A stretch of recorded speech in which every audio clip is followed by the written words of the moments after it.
भारत में रहने वाले उन तमाम भाइयों और बहनों को मैं सलाम पेश करता हूँ जिनके अंदर अभी इंसानियत बाकी है। अब मुझे सलाम का ये अंदाज़ इसलिए इख्तियार करना पड़ रहा है कि ऐसा लग रहा है कि बड़ी तेज़ी के साथ भारत की आबादी में ऐसे लोगों की संख्या, ऐसे लोगों की तादाद बहुत कम होती जा रही है जिनको इंसान कहा जा सकता है।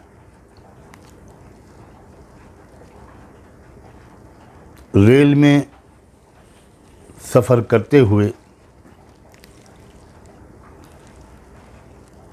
एक आदिवासी पुलिस इंस्पेक्टर को उसका जूनियर गोली मारकर हलाक कर देता है और फिर 3 अलग अलग कंपार्टमेंट्स में जाकर ढूंढ कर 3 ऐसे मुसलमानों को अपनी हैवानियत का शिकार बना देता है जो देखने में भी मुसलमान नज़र आते हैं। और फिर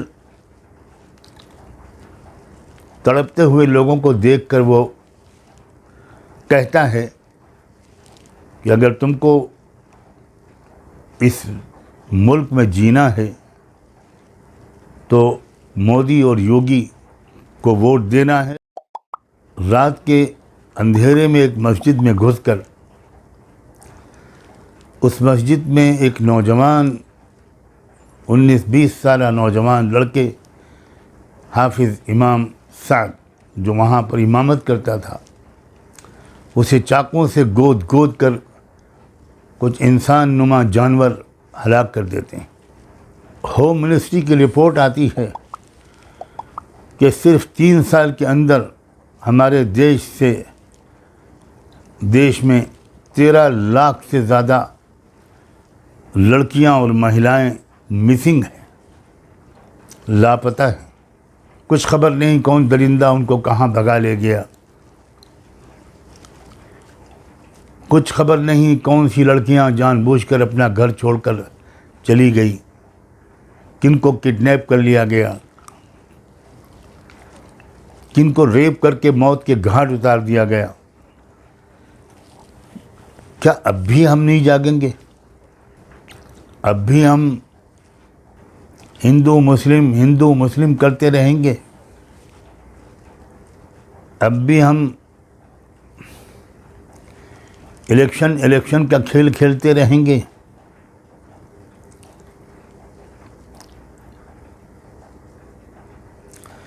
तेरह लाख लड़कियां और महिलाएं 3 साल के अरसे में लापता हो गईं।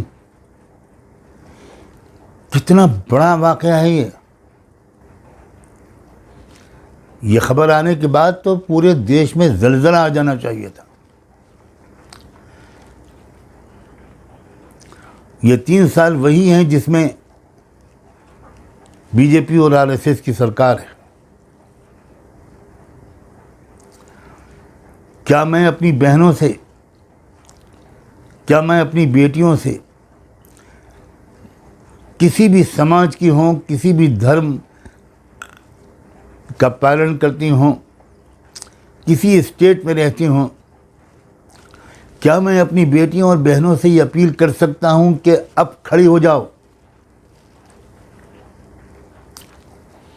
ये पूरा महिलाओं का वर्ग जिस बुरी तरह जुल्म और सितम का शिकार है, जिस तरह औरतों के और लड़कियों के हुकूक मारे जा रहे हैं, उनकी इज्जतें लूटी जा रही हैं, उनको रेप करके टुकड़े करके उनको फेंका जा रहा है, फ्रिज में रखा जा रहा है। क्या अब भी हमारी देश में कोई ऐसे लोग नहीं हैं जो सिर्फ इस मुद्दे को लेकर महिलाओं से कहें कि उठ जाओ अपनी इज्जत की हिफाजत के लिए, भूल जाओ कि तुम मुसलमान हो या हिंदू हो, तुम सिख हो, तुम क्रिश्चियन हो, तुम एमपी में रहती हो या मणिपुर में रहती हो, दिल दर्द से फटा जा रहा है। अब मैं अपील करता हूँ मैं आदिवासी तमाम संगठनों से अपील करता हूँ, अलग आप लोग सब काम कर रहे हैं। अब आप सोचिए ज़रा, ये 3 मुसलमानों को और एक पुलिस ऑफिसर को जो आदिवासी था, ट्राइबल था, उसको गोली मार देता है एक शख्स।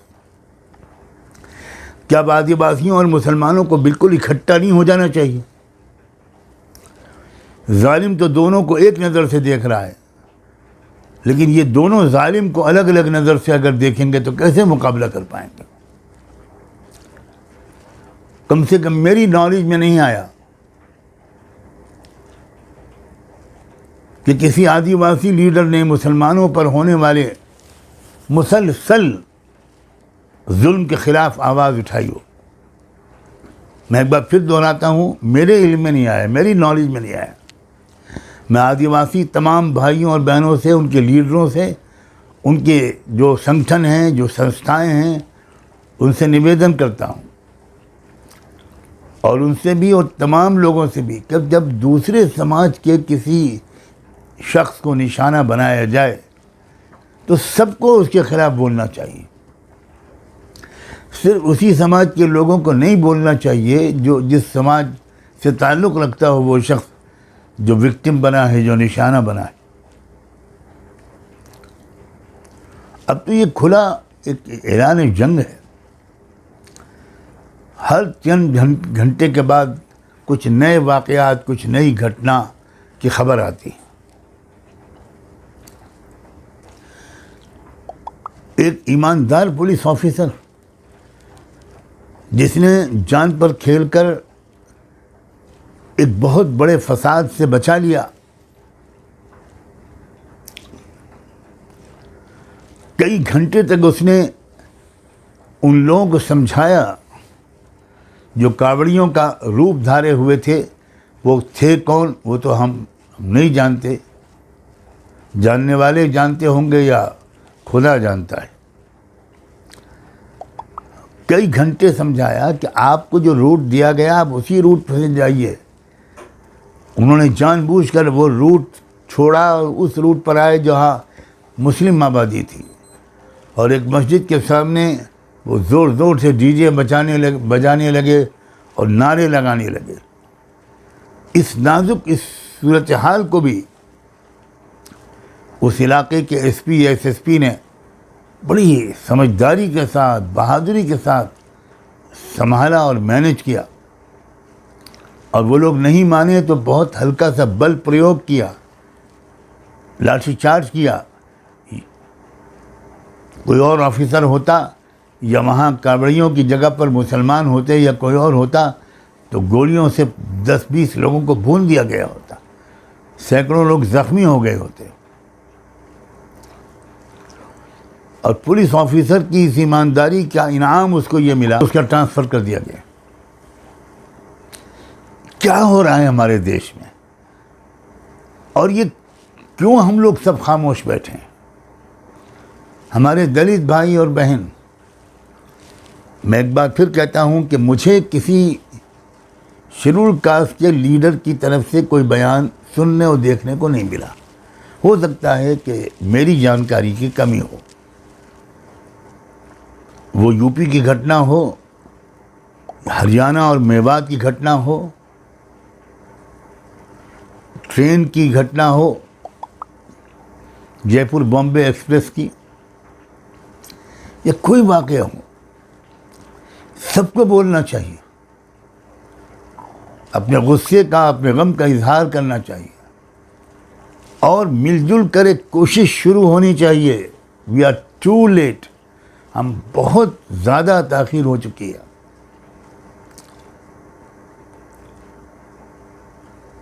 जिस कौम का ज़मीर इस तरह मर जाए, जहाँ इस तरह के वाक़यात एक नॉर्मल हो जाएं, यह है न्यू नॉर्मल जिसका हम लोगों ने चर्चा सुना था। यह है न्यू इंडिया, और अब तो इंडिया कहना भी मुश्किल है। यह है नया भारत, इसका निर्माण करना चाह रहे थे हमारे संघ परिवार के लोग। और भारत सरकार के लोग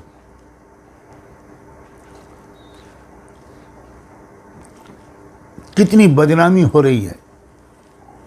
हम जिस भारत में पैदा हुए थे ये वो भारत तो नहीं है, बहुत बदल चुका है, बहुत बिगड़ चुका है। आइए किसी तरह इस समाज को सुधारें, बुराई के खिलाफ आवाज़ उठाएं। मैं तमाम शेड्यूल्ड कास्ट के लीडर्स को, आदिवासी लीडरों को, उन तमाम संस्थाओं के सरबराहों को, तमाम ह्यूमन राइट्स के एक्टिविस्ट लोगों को इस बात की दावत देता हूं कि आइए हम लोग सर जोड़कर बैठें और एक कॉमन मिनिमम प्रोग्राम बनाकर किसी तरह इस देश की व्यवस्था को, इस देश की सूरत हाल को बदलने की कोशिश करें। मैं मीडिया के दोस्तों से भी कहना चाहता हूं कि खुदा के लिए ज़रा सोचिए, आप अपनी टीआरपी के खातिर क्या कर रहे हैं। कितना जहर फैला दिया आपने। मैं तमाम नॉन बीजेपी जो पार्टीज़ हैं, मैं उनसे कहना चाहता हूं, लास्ट चांस है आपके पास कि आप इस देश को इस कलयुग से निकालें, इस मुल्क को इस ख़तरनाक हैवानी और शैतानी चक्कर से निकालें। आप अपने इख्तिलाफात थोड़ी दिन के लिए भूल जाइए, आपस में एक होकर मुकाबला कीजिए। मैं यूपी, बिहार, बंगाल और महाराष्ट्र के लीडरों से ख़ास तौर पर अपील करता हूँ कि आप बिल्कुल एकजुट हो जाइए और एक बिल्कुल एक कॉमन स्ट्रेटजी बनाइए। और ये जो आपने उम्मीद दिलाई है कि हम सब मिलकर एक कैंडिडेट उतारेंगे बीजेपी के कैंडिडेट के मुकाबले में, एक ये कदम आपने अगर उठा लिया तो आप भारत के इतिहास में आपके नाम गोल्डन वर्ड से लिखे जाएंगे। हालात बहुत बेहतरी की तरफ चले जाएंगे। ये आप ज़रूर कदम उठाइए, ज़रूर कदम उठाइए। करोड़ों आवाम की तरफ से, कमज़ोरों और मज़लूमों की तरफ से, दबे कुचलों की तरफ से, scheduled caste, scheduled tribe, OBCs, minorities, सब की तरफ से मैं आपसे ये हाथ जोड़ के दरख्वास्त करता हूँ। मुझे उम्मीद है कि आप इस पर ध्यान देंगे। मैं आखिर में एक दो बातें और कहना चाहता हूँ। मेरी जानकारी में नहीं है कि अभी तक रेल मंत्री ने कोई कदम उठाया है, कोई ऑर्डर पास किया है या कोई स्टेटमेंट दिया है आरपीएफ के इस खूंखार दरिंदे को कानून के अंदर लाने के सिलसिले में।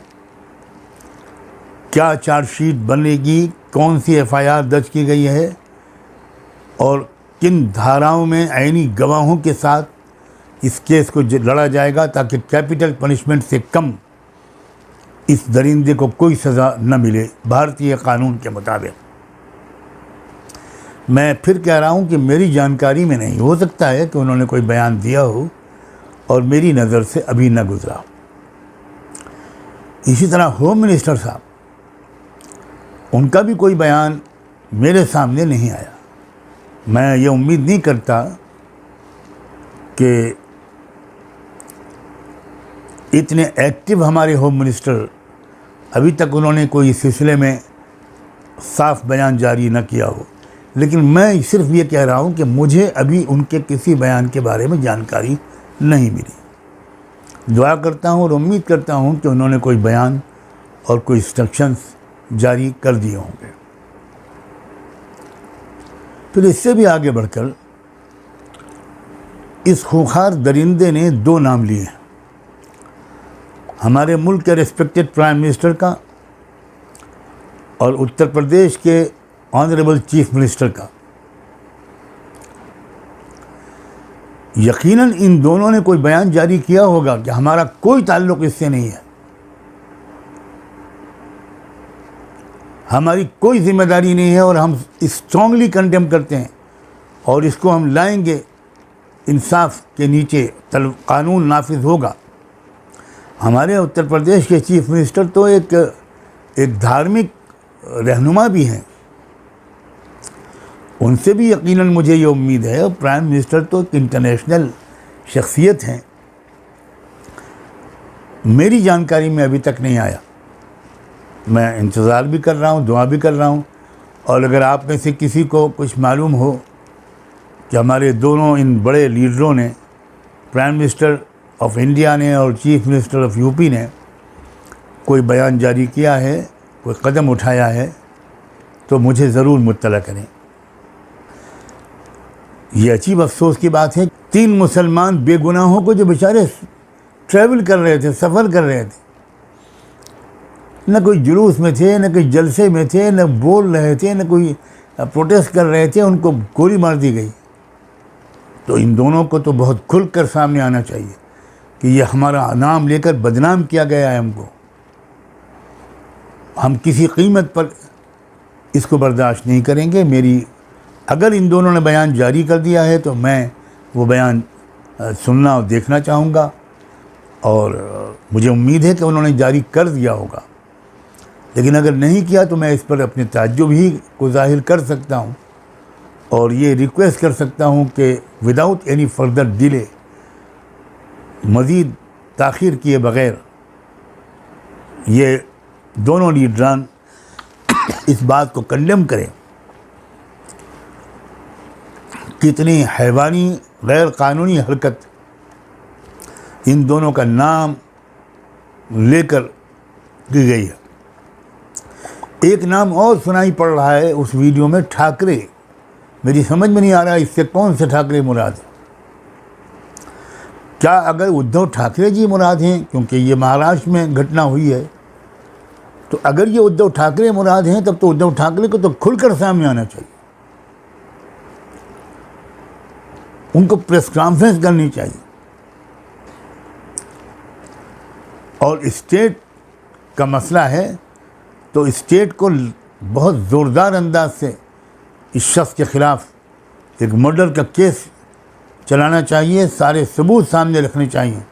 ये ज़िम्मेदारी है स्टेट के चीफ मिनिस्टर की भी और स्टेट के एक बड़े लीडर मिस्टर उद्धव ठाकरे की भी। बस मैं इसी पर अपनी बात को मुकम्मल करता हूँ। आप सब ने मेरी बात सुनी, इसका बहुत बहुत शुक्रिया। खुदा हाफ़िज़।